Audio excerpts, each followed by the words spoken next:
Let's see. Hello, everyone. My name's Peter Lemieux. Let me get my screen kind of in the center.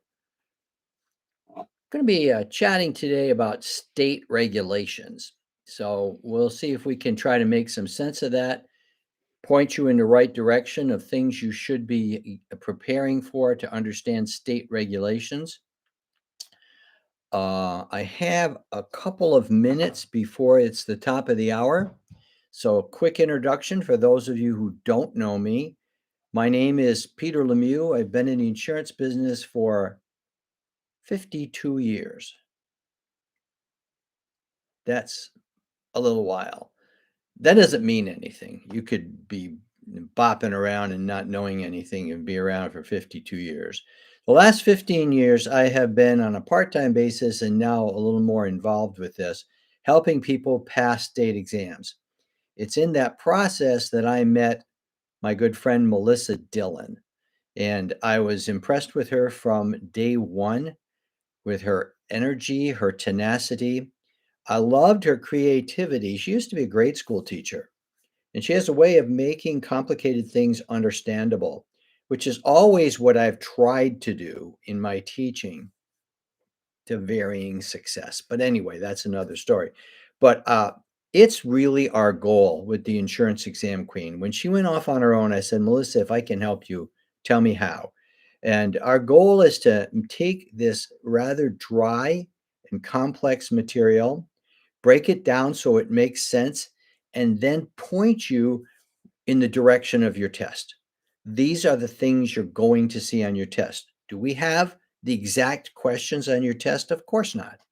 But we know enough about these tests and what seems to come up over and over again so that we can alert you, make sure you understand this and understand that. The good news is people who use the Insurance Exam Queen in all of our programs pass. We have, I don't know if we've actually charted the success rate, but we hear it over and over again. People who tried other methods and other programs found us and then they passed, oftentimes on the first shot after giving us a try. But our commitment to you is to help you pass the test, and we keep developing new ideas, new programs, new methodologies to help you get there. So, one of the first things I want to tell all of you, please go to the Insurance Exam Queen website. That is filled with great ideas, free videos, and information. You can find Melissa and even me on YouTube explaining different things about insurance so you get an idea of how we look at this and how we work. So, I'm first thing is I want you to be aware of the Insurance Exam Queen. Now, I want to talk about state regulations today. So, I'm going to give you my disclaimer up front. There are 50 different states, and regulations are different slightly in every state. And even more importantly, the emphasis on the importance of regulations differs greatly state to state. I know of a state that only asks 5 questions on regulations. That state does not put a lot of value in learning the laws of the state. We have other states that ask 20, 25% of their questions on these regulations. So, depending on where you live, you are going to have to check out how important are state regulations on your test. So, I'm going to say this right now. There is a sheet available that tells you what percentage of questions on your state come from each chapter. Having that sheet, you will be able to see how many questions am I getting on regulations? How much attention do I need to give this chapter? If for some reason you cannot find that, you can't Google it, I'm going to give you my email address at the end of the class. You can write to me, I'll send it to you for your state. That's a very important sheet of paper because it gives you guidance on which chapters you need to study the most. Now, you can't talk to me during the session, but you can write to me, as Miss Marilyn already has done, on the chat box. And I will do my best to pay attention to that and answer your questions. If I don't get to them during the class, I will stick around after class and answer those questions. Okay, so that is what we're doing with state regulations, partially. Because there's 50 different states, I am not going to do state specific information. For example, what's the penalty in California for first offense on some kind of law? I'm not going to do that because it's different state to state. So I'm going to say this now. I hope I'll say it again. Melissa has painstakingly produced PDFs on state regulations for all 50 states. If you go on her website, you can purchase that for, I think it's $27. Don't hold me to it, but it's in that range. Okay. I highly recommend, especially you people who have a lot of state questions on the test, you spend that $27, get that PDF, and go through and read it. And she has done so much good work so that you can get right on top of the things most important to your state. Okay. So that's, look at this from SB FAM 4. I'm going to tell you what the dancing hot dog is in a little bit. I passed my life and health state exam in Minnesota. I think that's Minnesota. Last week, your videos really helped me. I kept failing state laws section. So I purchased Melissa's state law study guide and got 90%. Perfect timing. I assume you won't be staying around for the class, but I do appreciate SB Fam 4 coming in and giving us the update, and all the people in the class can hear the testimony. That's not a plant. I did not write that. Melissa didn't write it. That's what we hear all the time from people. All right, enough yakking. You're going to listen to me for a while today. So let's try to get to our business and move these slides along. Um, the first thing I want you to know that you can get every video I've done on the whole life and health course, a video on every single chapter, going in depth, more in depth than I can do in these classes. And you can get all of them. I think there's 16 of them for about $26, $27. It's a monthly subscription. So if you get it all done in a month, you just cancel. If you need it for a couple months, you'll pay a second time. But it is a very economical way to get, if you appreciate my teaching, me explaining every chapter on life and health.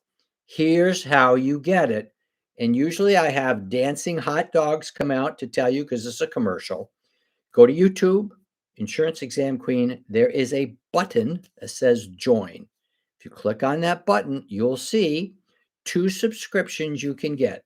All of Melissa's teachings on P&C, all of my teachings on life and health for a price at around 30. I think hers is over 30, mine's under 30.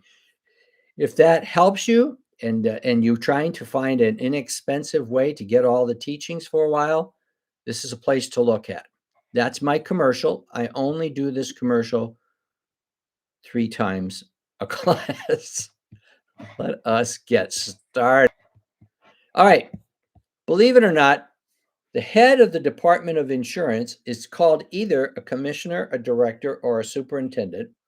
And many states ask that question. What is this person called in your state?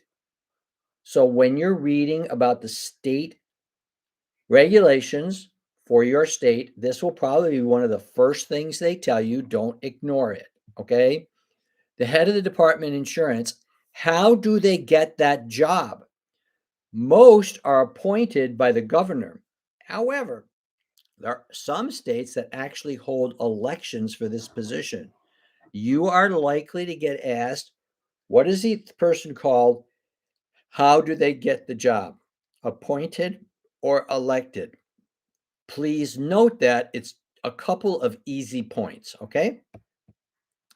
Now, insurance regulations, most insurance regulations come from the states. That's why the regulations in California are different than Mississippi, are different than Ohio.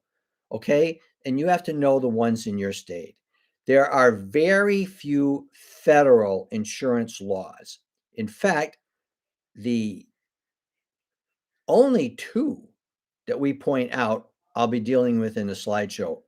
Everything else is done by the states. Each state operates independently from the others. Insurance laws are different state to state. The main purpose of insurance regulations in all states is to protect the public. The government does not want the public getting ripped off by shady insurance companies who lie, cheat, and steal, or shady agents who lie, cheat, and steal. So they pass laws to protect the public from bad guys. Okay. Now, they don't pass laws to protect you and me as agents or insurance companies. Their laws are put on the books to protect the public. So what does the public need? Public needs to be properly informed about what they're considering on buying. They need to be things fully explained to them accurately and honestly, right? They can't be lied to. And so this is just kind of common sense. I have had people write to me and say, I got a better grade on regulations by merely remembering this one slide. So you'll get a question and it'll ask you the purpose, and you pick the one, if you don't know the answer, you pick the one that most protects the public. Now, a lot of them you're going to know the answer, but I'm just saying, remember this as a guide to yourself. Now, there is another organization outside of the insurance department called the National Association of Insurance Commissioners. Now, I never gave much credit to them in terms of regulations because what this is all of the insurance commissioners, superintendents, or the heads of the insurance departments meet. And you know what happens when they meet? It's at a beautiful resort. They eat nice meals, they have great entertainment, and occasionally have meetings and talk about things in their states. That's a cynical observation. Okay. But they do meet to talk about common issues going on. Now, regulations are actually created by each state and enforced by the Department of Insurance. The NAIC doesn't make regulations. They can make recommendations to the states, but they don't. Laws are not formed by the NAIC. Okay? They're formed by the state insurance department. So a lot of people miss this question. They say, oh, the NAIC, that's big national one. They must enforce this. They don't. Okay? Most of the time, all they do is make recommendations. Now, the powers of your state insurance department, this is a worthy slide to take a picture of. Okay? It tells you what's going on with these insurance departments. They control and supervise, and I put this in black, all insurance business in the state. So if you get a question, who's responsible for this, this, and this, it's the state insurance department or the commissioner, whichever they give you. Okay. Now, their job is to enforce laws. They issue licenses to people like you and me, certificates of authority to insurance companies to allow them to be admitted to the state. If there are complaints and problems, they investigate, hold hearings, and they can examine insurance companies and audit their books to make sure that they have enough money to pay their claims. They can impose penalties and approve policy forms. Okay, I want to talk about that second one. I was talking about the insurance departments make regulations. They don't make laws. Laws come from the state governments. And when the government makes a law, It's the responsibility of the insurance department to enforce it. So you might want to think of it this way. Much of their actions is like a police force. They don't make the law. The state says if you do this, it's going to be illegal, but they are responsible for enforcing the laws the state makes. Uh, let's see. How you get state regulations from Tennessee, Cassandra. Well, I would go on the Insurance Exam Queen and I would find state regulations that Melissa has composed for Tennessee and I would purchase that. Okay. So you got to go to the insuranceexamqueen.com and I don't know exactly the way, I don't follow it page by page of the website, but it's on there. Okay. And get the PDF that she composed for your state. If anybody has already done that and wants to give clearer instructions to Cassandra, go ahead and do that. Now, we're going to talk about insurers. Now, I use the words that's not on your test. Okay, so don't hold on me on this. I use the word an audit because this is like an audit. The insurance department goes in to the insurance company and they check all their finances. They check all their claims, complaints, their departments, and they just really try to see if, in fact, this company is serving the public adequately. And most importantly, are they financially stable enough to pay their claims? Every state checks the insurance companies once every blank years. I know what it is in most states. I'm not going to say it in case your state is different, but this is something you have to look up. In the state, Cassandra, I'll pick on you. In the state of Tennessee, how often do insurance companies get examined? Okay. A word about that. When that happens, are they solvent? Can they pay their claims? Is there any fraud or unfair trade practices that this company is involved in? So we can, maybe kick them out of the state or fine them or something. The examination applies to all authorized insurers. Who's authorized? People with certificates of authority that are allowed to sell in the state. Test question. Who pays for this exam? The insurance companies pay for the exam. Another test question. The insurance department is not, let's make this up. If they say they must check every company once every 5 years, they can do it more frequently if they want.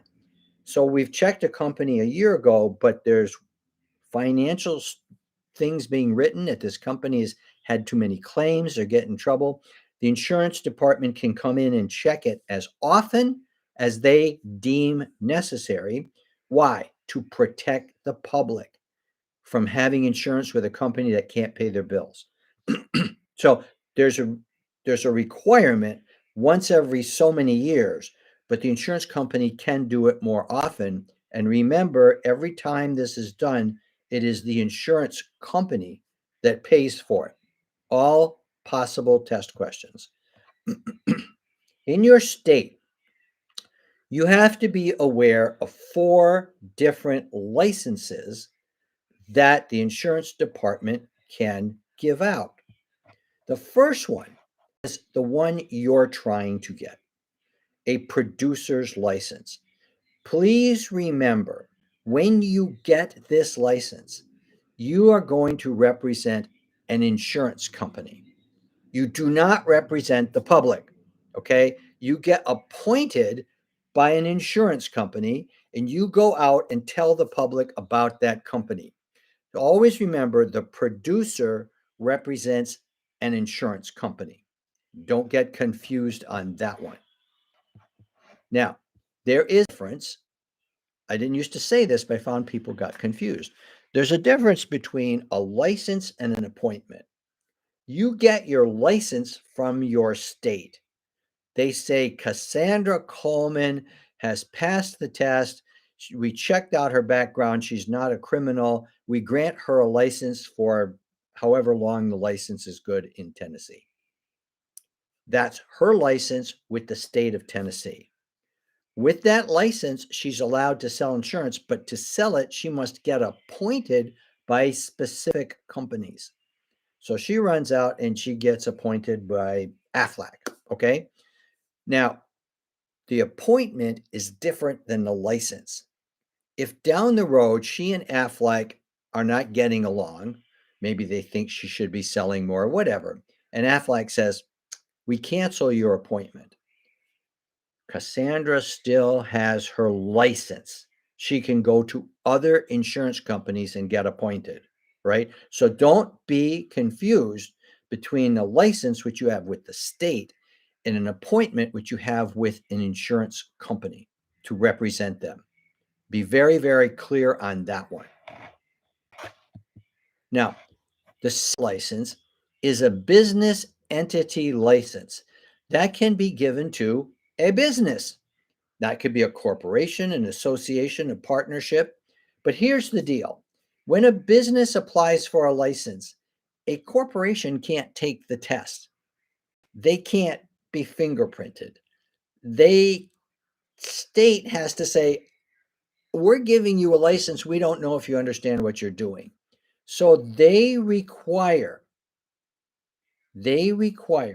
that on that license, a designated agent is listed.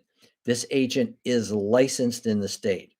So the state insurance department knows there's somebody there who legitimately has passed the test. You can't just get a business license without designating somebody in your corporation who has a license. So, simple story. My accountant wanted me to get a corporate license for tax purposes. I applied for a license and I put myself down as a designated agent.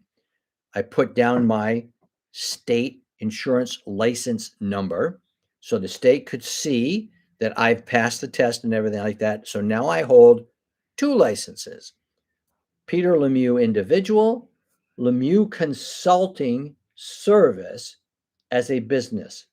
I hold two licenses. Okay. So that there's nothing wrong with that. But please remember the designated agent. Third license, a non-license. It's exactly what it says. Again, Cassandra, I don't mean to pick on you, but she's come forward telling us she's from Tennessee. Cassandra's in Tennessee. She has a lead or a sale she can make in Georgia, but she's not licensed in Georgia. She does not have to go through Georgia and get a Georgia license. What she can do is get a non-resident Georgia license. So what are you talking about?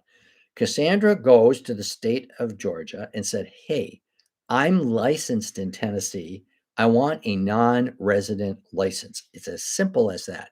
She fills out the application about herself, gives Georgia proof that she is approved and resident of Tennessee.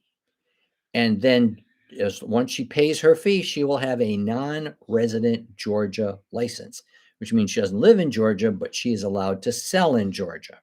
Getting a non-resident license is pretty simple. But please note, if Cassandra has a license in property and casualty and she wants to make a life insurance sale in Georgia, she can't do it. They're only going to grant her a non-resident license in the same line as her license. Okay. I don't know if I can help you pass a test in New Jersey in 40 minutes. Okay. I'm doing the best I can. This is where we ask for divine intervention. You've studied hard, stay calm. Okay. Don't panic and pick the answers that make the most sense to you. Sell the app. Okay. That is the best I can tell you right now with 40 minutes to go. Now, the next license you can get is a temporary license. A temporary license is issued for the continuation of an existing business for a short period of time. How long is that time? That's different in different states. You have to look up temporary license in New Jersey or Tennessee or wherever you guys are from. How long is it good for? Because rarely is it renewable. It expires and it's done. Why do we do this? Say I'm going along and I got a business and tragically have a heart attack and die. My family wants to continue the business because there's renewals and everything like that, but none of them have a license. They can apply to the state to get a temporary license for a short period of time, which will allow them to service the current customers and get their own license. But that time expires. Once that expires, if they don't have a license, they can't conduct business or get paid, right? So it gives the family time of death. The insured maybe gets called up to active military. The family can go and get a temporary license, granting them permission to service the clients while they get the license. For you, learn how long it is in your state. Okay. So it's approved by the Department of Insurance for a short period of time. It is not renewable. Somebody told me there's a state that allows renewals. I don't know that. But most of the states, when that time is up, you are out of business if you have a license. You got to go through the process you guys are doing to get a license, which you would have to do anyways. But if you did it while you had a temporary license, you could continue to help the customers. Okay, so we've reviewed 4 licenses you should be aware of. All right. Now, a license. There's really only 4 requirements. You have to be 18 years old, pass the exam. That's how come we're meeting each other. You're trying to pass the exam. That doesn't grant you the license. After you pass the exam, you have to complete an application and pay your licensing fees. And the 4th one, be of good character. They do check out your characters. Many states require fingerprinting so they can check to see if you have a criminal background. Other states have other methods, but they will check your character. They can refuse your license if there's something in your background that concerns the state. Usually it's stealing from the public. Okay. Were you involved in some scam and you had to pay fines or go to jail for some sort of Ponzi scheme or scamming the public, right? Have you committed a felony? That's pretty hard to get a license if you have a felony. But all you need to know is the 4th step is they're going to check your character. Failing that, you will not get the license.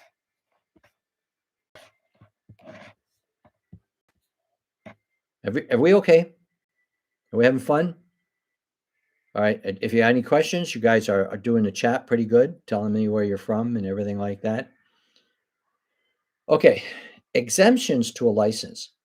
Employees of an insurance company not involved in direct sales do not need to get a license. So if you work as an insurance company in data entry, okay, you don't need a license to do that. If you're involved in IT at an insurance company for the benefits of the employees, you don't need a license. You only need a license if you're selling to the public. So one of the questions they love to ask, most presidents of insurance companies don't have licenses. They don't need it if they're not selling to the public. Appointment. I already explained this one. An insurance company appoints an agent by contract. The insurer files a notice of appointment with Department of Insurance. So who's my contract with in an appointment? With the insurance company, not with the insurance department. It's between me and my friends at Swamp Life of Georgia. Okay, they appoint me to sell their products. That's who it's on. If an appointment is terminated, the insurer will notify the insurance department and say, Aquarius is no longer representing us, but it doesn't take your license away. It just says you can't sell for that company unless you get appointed. Okay. Now, there's questions on your exam. Once you get the license, how do you keep it? Okay. So the first one is, how long is your license good for? Cassandra told us what it is in Tennessee. They often ask when you renew your license, how much is the fee? Seems like a silly thing to ask, but they like you to know how much it costs to renew your license in your state. Now, the next questions on maintaining a license have to do with people who don't renew it on time and their license lapses. How long do I have to reinstate the license without taking this test? That's in your course. Different states have different periods of time. I was teaching in a state that had a 1 year requirement. I had a student in my class who gave up his license 6 months ago, and he was preparing to take the test again. When I taught them in this state, it's 1 year, he said, I don't need this class. All I got to do, because I'm within a year, I just apply for a renewal, pay a late fee, and I'm in. There's a period of time you have to reinstate your license by paying a late fee and not having to retake the test. There's another big one, okay? Uh, Frequently asked questions. How long do you have to reinstate without having to retest? Now, we're coming up in a little bit to something very important about reinstating a license. Every state has a continuing ed requirement. I'm going to get to it in just a minute. The continuing ed requirement is often why people don't renew their license. Your license is coming due. You have to have so many hours of continuing ed, and you don't have them. So guess what? You can't renew the license until you get the continuing ed. So oftentimes the license will lapse. You finish your continuing ed. You don't have to take the test over again. All you need to do is renew the license with a late fee, show you've got continuing ed. More of that to come. Well, I'm talking a lot today. How do you maintain a license? Believe it or not, this question appears on almost every test. You got to keep your address. I don't know what this and current. You keep your address current with your state. Okay. The person who made this slide is going to get deep trouble from me. But anyway, I made the slide. Things that you got to keep current: the residence address, your business address, your email address, and your phone number. If they change, the states require you to change that with the state within 30 days. I don't know what the penalty is, but 30 days is often on the test. Why do they make such a big deal of this? I made up a story that I think is true. If the insurance department gets a complaint about an agent and they want to check it out and they can't find the agent because they changed their address, their email, phone number, they're going to be in big trouble. They're supposed to keep that up, okay? The answer to the test question is 30 to make those changes. Now we're going to talk about continuing ed. This is on every test. Your state has continuing education. How many hours must you complete when you renew your license, and how many of those are in ethics? Ethics is basically a course on treating the public in a moral and ethical way. Okay, honesty. But you got to know that. There's another question that shows up occasionally because some states have what we call a carryover provision. What do you mean by that?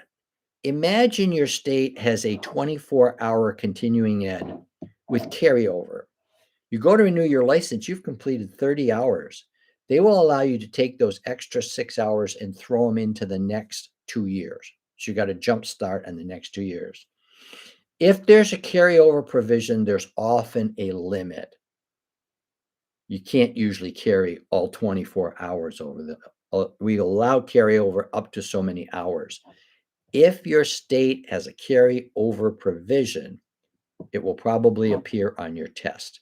So you have to know what it is and how many hours that you carry over. Now, big deal. Folks, without a license, you can't make commissions. More importantly, without a license, you cannot participate in sales or negotiations with the public. Okay? So if you're out there proposing insurance to people without a license, you can get in big, big trouble. There's a difference between proposing insurance and negotiating a sale and making a recommendation. Financial advisors, such as accountants and lawyers, will often tell a client, you really would be better off buying a life insurance policy here. That's not illegal. What's illegal is, I want you to look at this policy with this company, and I can get this placed for you. Now you're selling. You can't do that without the license. Now, commercial. Dancing hot dogs. You want to get all my teachings on life and health, you go to YouTube, Insurance Exam Clean, click on join. Now, if you've already purchased a package from Melissa, one of her gold packages, this is just a duplication, okay?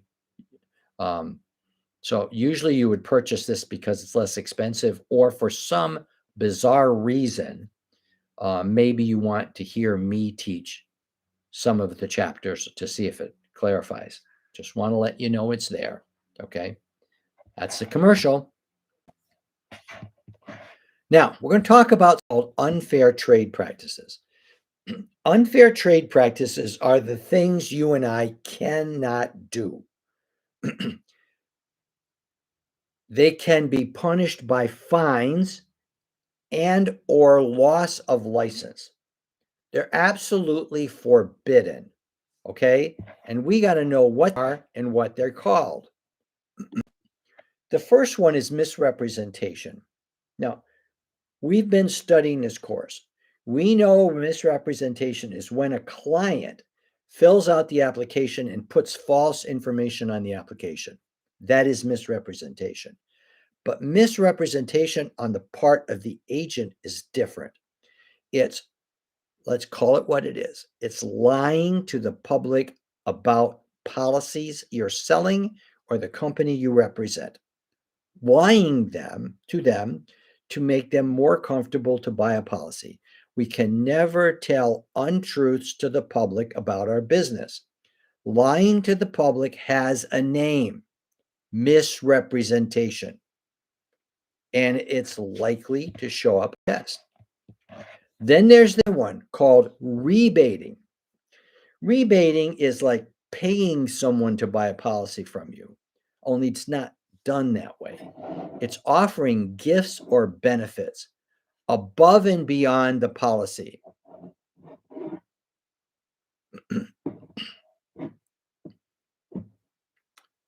I'm trying to see if there was a question there, Cassandra. Thanks for the information. Unfair trade practice of rebating. It would be like this. I have tickets to the big game on Sunday, and I'm going to give them to the first person who buys a policy from me. You can't do that. You can't entice people to buy with gifts of any kind, okay? If we give gifts, it cannot be connected to the purchase of a policy. So, for example, I could give a gift to Miss Marilyn for telling her friends about me and giving me some leads. And I want to thank her, okay? Now, there's limitations on how much of a gift I can give, but that's not wrong. What is wrong is you can't get the gift unless you buy from me. So if you're going to get a question on purchasing, on rebating, look for the words purchasing a policy in the question. If you're giving people an enticement to purchase a policy, they're probably asking about rebating. Now, the third one is defamation. Peter calls defamation talking smack, okay? The state says it's maliciously critical statements about a person or a company. We can't go around cutting down our competition. It's not good business, first of all. But what they look for on the state exam is actually lying about a competitor, giving false information, or if there's an investigation going on in a company, to tell the public they already have been found guilty. That would be a lie. Okay, you can't do that stuff. I call it talking smack. The way it'll be on your test is called maliciously critical statements to others. False advertising, not going to make a big deal of this because it's simple to me. You pay for an ad to go out to the public. That's not true. It's got false and misleading statements. That should be very easy to remember. Twisting. So we got misrepresentation, rebating, twisting, defamation, okay? False advertising. Twisting always involves when somebody's dropping a policy so they can buy yours. That process is not illegal. If you sell auto insurance, they're not going to keep their old policy and your policy. So, what makes it twisting? What makes it twisting is how you explain your policy and the policy they have. If you make misleading, exaggerated statements, making their policy look crappy and your policy looking like the best thing ever proposed, that's misleading them. And that's twisting. Here's a litmus test that you didn't twist. If the other company gets the chance to come in and tell them what's good about the policy they already have, do they already know it because you told them? Then you didn't twist. Okay? If you made comparisons that are not complete or honest in an effort to make your sale by getting them to drop their policy, that's an action of twisting. Unfair discrimination does not have anything to do with us. It has to do with insurance companies. In the way they make rates, are they making rates based on information that's obviously discriminatory? You can't make rates based on people's race, religion, sexual orientation, right? The things we all know, you should know, can't be done. If insurance companies are doing that, they're going to be guilty of unfair discrimination. Is this like similar to lying? Well, yeah, we're talking about we can't lie, but are we lying and replacing a policy? That's twisting. Are we lying just to make a sale? That's misrepresentation. Okay, you've got to make sure you link up the word, the unfair trade practice, with its correct word. So what are the words? Okay, I probably can't remember them all. Misrepresentation, twisting, defamation, rebating. I probably missed one or two, but you got to be able to connect that word and know what it is. Are you going to get 10 questions on this? No, but you're going to get more than one. Okay. Now, there's a difference between an agent and a broker. An agent, that's you and me, the license we're getting, represents the insurance company. A broker has a different license. They have a broker's license. In a broker's license, they represent the client and they go shopping and representing the client to insurance companies. That's not the license you're trying to get. It is a license, but you're getting an agent's license. Please remember, if an insurance company is coming into a state, they cannot sell their policies in the state without the permission of the insurance department. You can't sell insurance in the state without permission of the insurance department. The permission you get is called a license. The permission the insurance company gets is called a certificate of authority. They would go to the insurance department and say, we want to sell these products in your state. The insurance department would then research them. They would look at their finances. They would look at the policies. They would look at their track record in other states. Okay. If they see things that are fine with them, they will grant them a certificate of authority, which means they are admitted and authorized in the state. Admitted and authorized are synonyms. They mean exactly the same thing. Okay. They cannot be admitted or authorized without this certificate of authority. And if they were to get in trouble and the state were to pull that certificate, they're booted out of the state. They cannot sell their policies there anymore. Without a certificate of authority, they are non-admitted and unauthorized. One that shows up occasionally on some tests. I don't want you to miss it. Surplus lines. People can get a surplus lines license. You're not getting this with the course you're taking, but a surplus lines license allows the agent to insure hard to insure risk. For example, not many insurance companies will insure amusement parks or offer kidnapping insurance. Rich people buy kidnapping insurance. So if you're in a state where the big companies in the state don't even offer these policies, what's the client supposed to do? So I own an amusement park, I got to have insurance, and there's no companies in the state that offer good policies. What you can do is go to a surplus lines agent. And with that license, maybe the next slide will say it. Let me see. Yeah. They can take and go to a non-admitted company. Oh, this company in California that sells that policy is a good policy. They're not admitted in this state, but because I have a surplus lines license, they would go to the insurance department and tell them they're doing it and explain why it needs to be done. But because of this license, they can sell a policy from a non-admitted company to this client because they don't have any alternative. So a surplus lines license would allow that agent to place insurance with a non-admitted company. Now, you and I can't do that. You'd have to have a surplus line license to do that. But sometimes in these hard to place policies where, Farmers and State Farm and Geico don't offer kidnapping policies. So what's a multimillionaire to do? They got 2 kids and they're on the cover of People magazine and they are prey for some creepy people to take their kids and demand ransom. So they buy a kidnapping policy. So you may have to go outside the state to do it, and you can do it with surplus lines broker. Now, what are unfair claims settlement practices?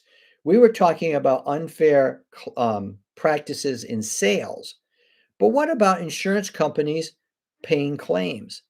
This to me was so simple. This to me is common sense.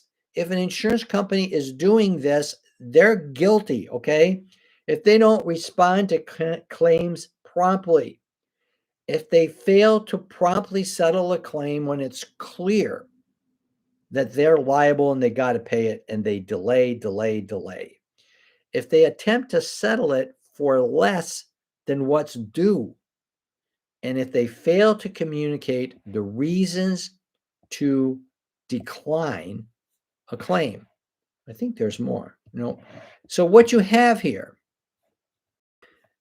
if the insurance department gets accused of this, if the insurer gets accused of this, and the insurance department checks it out, they can penalize or penalize, depending on where you live, the insurance company for these unfair practices.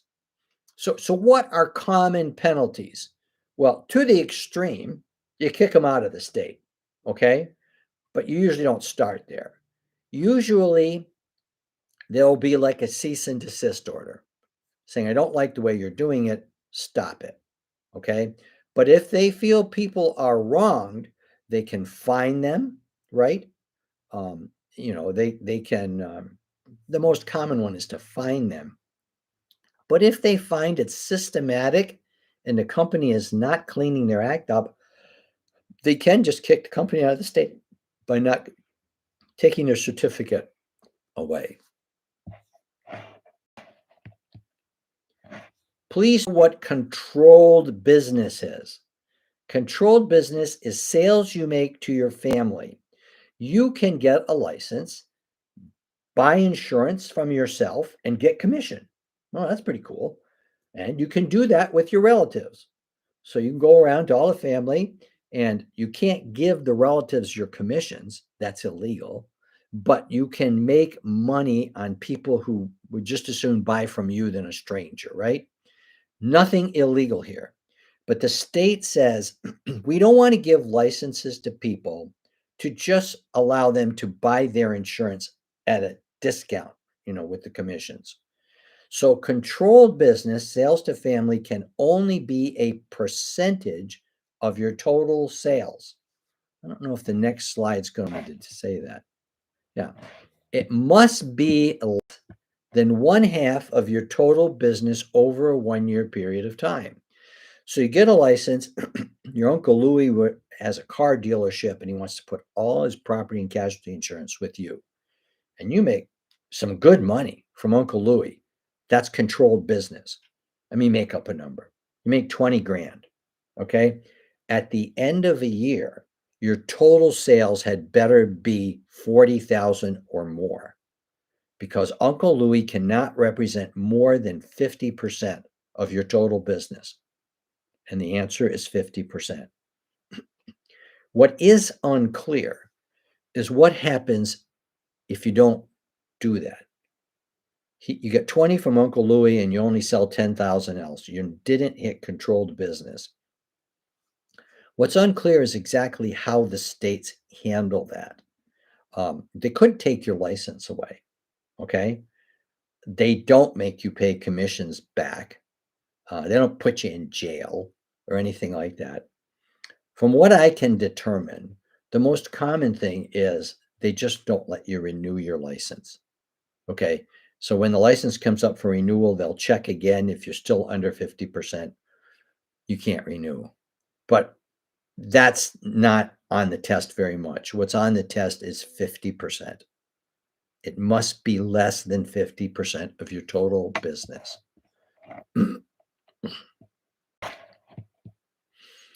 How to handle a violation. So what are we talking about? A complaint comes in to the insurance department about you. Some client says, Alicia, I never say your name right. Alicia, she lied to us. She told us our policies rates would never go up, and they went up, and she's a liar, and we've been ripped off, and we're filing a complaint. So the insurance department will typically do this. They will write to Alicia and saying, tell us your side of the story. If Alicia has good documentation that she gave them forms that explain the rates could go up, they'll probably just drop it, right? It's just a complaint. However, if the insurance department says, this is unclear, she might really have done something wrong, right? So what they'll do is they will hold a hearing. What you need to know about these hearings is they're supposed to be held promptly, like within 20 or 30 days. No, we'll get to this next year, right? If after the hearing, where both the complainant and Alicia gets to tell their case, if they decide that it's wrong on the agent's part, they can invoke penalties. That's the process. Complaint, hold a hearing within 20 to 30 days. If guilty, there's penalties. Now, that violation could be on agents or insurance companies, right? If they're found to be wrong, there will be penalties. Insurance departments notified of the unfair trade practice, statement charges sent it to the accused. The accused then must answer those statements within 30 days. If a hearing is held, an advance notice is given, it's held promptly, the aggrieved party has a chance to be heard. Kind of like a trial, isn't it? Now, what happens if we're guilty? These list the options that the insurance department can do. Cease and desist order is probably the most common if the offense is not grievous, like stealing from them or something like that, right? It's not criminal. They'll say, look, we see what you did. We're telling you right now to not do that ever again. I always think about we're having dinner and the 4-year-old's teasing the 2-year-old and won't let up. And finally you've had it and you say, stop, stop now. Okay. And if he stops, we all get along and finish our dinner. But if this agent goes out and does the same thing after being given a cease and desist order, then there's going to be more serious penalties. The penalties are often established by the state laws where they'll say you can fine them between this and this, whatever, based on the outcome of the hearing. A license could be suspended or revoked, and you can be fined. There is a very rare occurrence that agents have ended up in jail, but that always involves stealing money from the public or the insurance company, which is a crime on its own, right? Now, we have to know about an insurance guarantee association.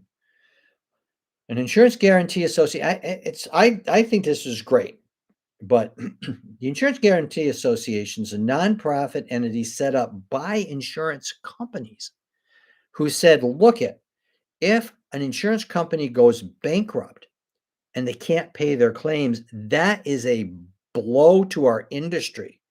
People will not trust insurance companies in this if this happens. So they set up an insurance guarantee association. The insurance companies are the ones who fund it. It's not done by the government, okay? Funded by the members. And if an insurance company can't pay their claim because of bankruptcy, this insurance guarantee association can make it right with the grieved parties. However, they limit how much they can pay on a claim. If the limit's 300,000 and you have $1 million life insurance policy, you're only going to get 300,000. They only cover certain policies. It's because of those last two that, as proud as I am that the insurance industry has done this, your state looks at those last two and says, we don't want to create a false sense of a safety net. We want to make sure the public is properly informed. So to do that, we cannot advertise anything about this Insurance Guarantee Association.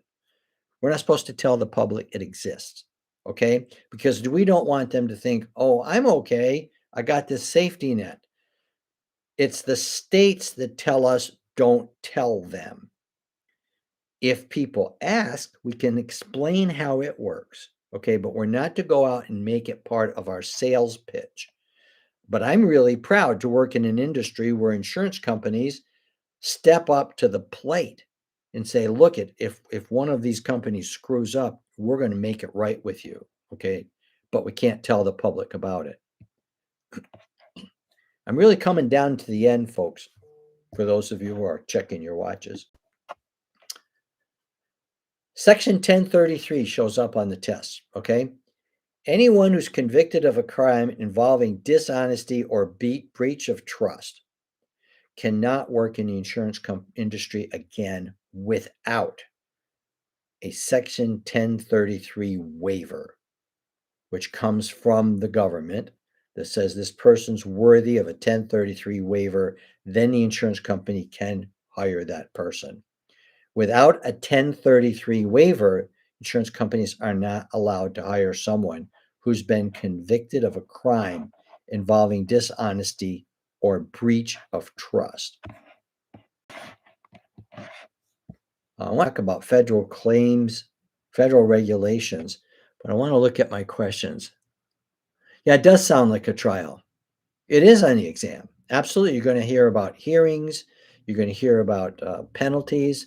And you have to respond within 30 days. That's all on the test. Remember I told you at the beginning that all regulations come from state to state. There are two federal regulations that can show up on your test, only two that they ever ask about. So I want you to understand this one, what they are. That's good that you didn't have it on your test, okay? So you can go and tell your family about it and see how interested they are. in hearings and trials and things like that. 1033. Yeah, that's not on a lot of tests, but hey, if for 5 seconds of talking to you guys can get a point, I'll do it.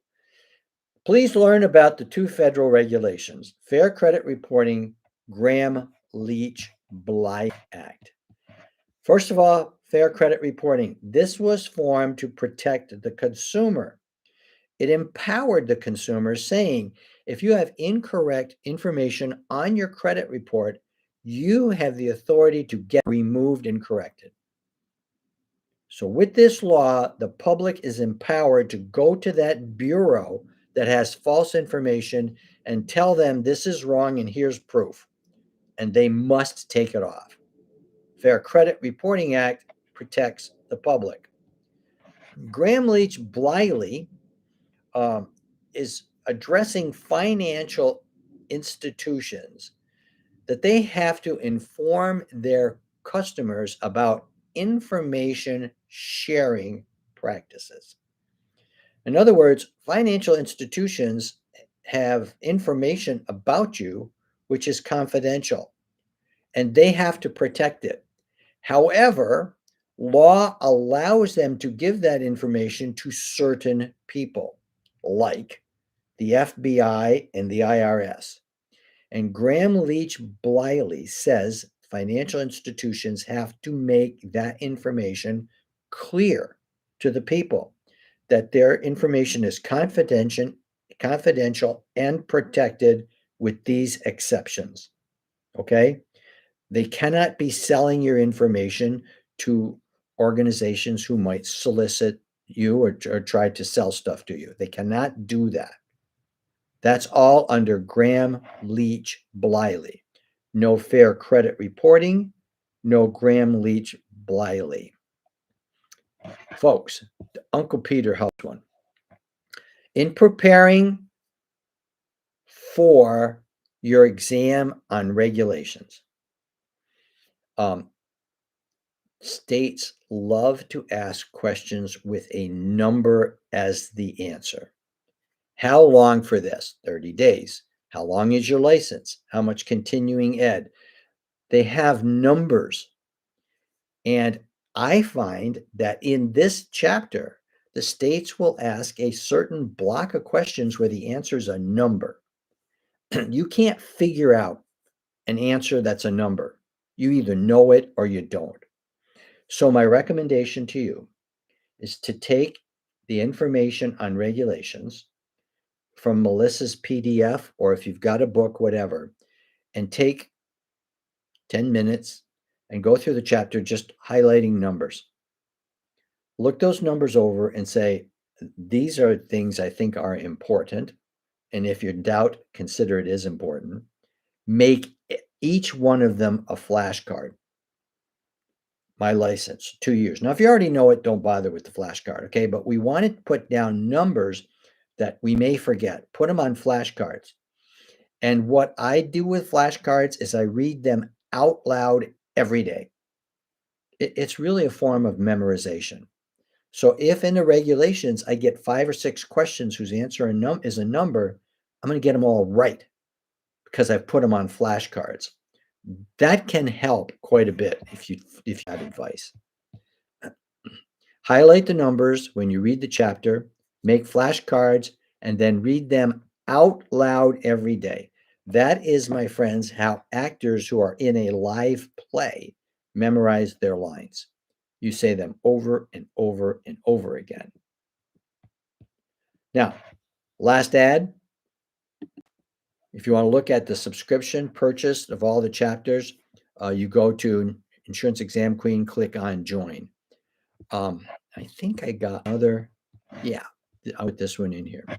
This is how you reach me, okay? If you can't find that sheet of paper for your state telling you which questions are in each chapter, please shoot me an email. Take a picture of this. Shoot me an email. Tell me what state you need and what test you're taking. I'll send it right back to you. If you want to make comments to me about how to make these classes better or whatever, just write to me. You won't hurt my feelings in if I can do it, I will do it if I think it's helpful. Okay. Um, so I'm really done with the teaching on regulations. I would be happy to hang around for a couple minutes if there's things I said that confused you or you want clarified or said over again. Just put that on the chat box. For those of you that have to leave, thanks for attending. It's always a pleasure doing these classes with you. I'm Peter Lemieux with the Insurance Exam Queen. Anybody got some questions before I sign off?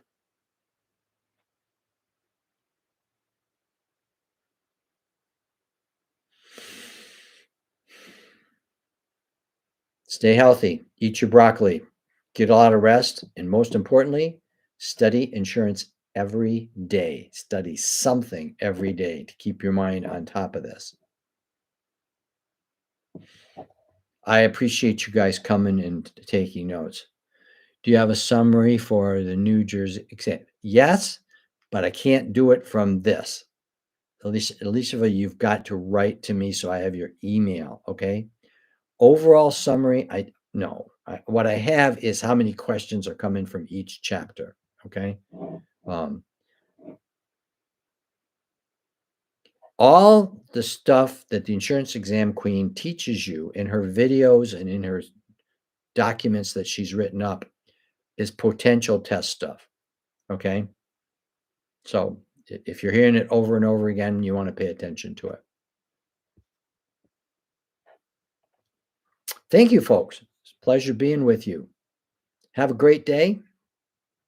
And hopefully you'll be able to write to me and say, hey, Peter, I passed. That's what we love to hear. Thank you, guys. Goodbye now.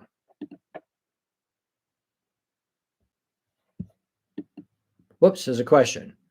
What do you mean by chapters? When you're studying or when you're watching Melissa's videos, they're broken into chapters. Okay? There's one on basics, there's one on provisions, there's one on policies, there's one on regulations, right? If you're taking P&C, there's the policies, um, auto, home, dwelling, right? If you're taking life, there's life policies, whatever. There's chapters for these tests. And this sheet will tell you which questions come from which chapter. I mean, how many questions are coming from every chapter. That's what I mean. Okay, now I'm going. Goodbye, folks.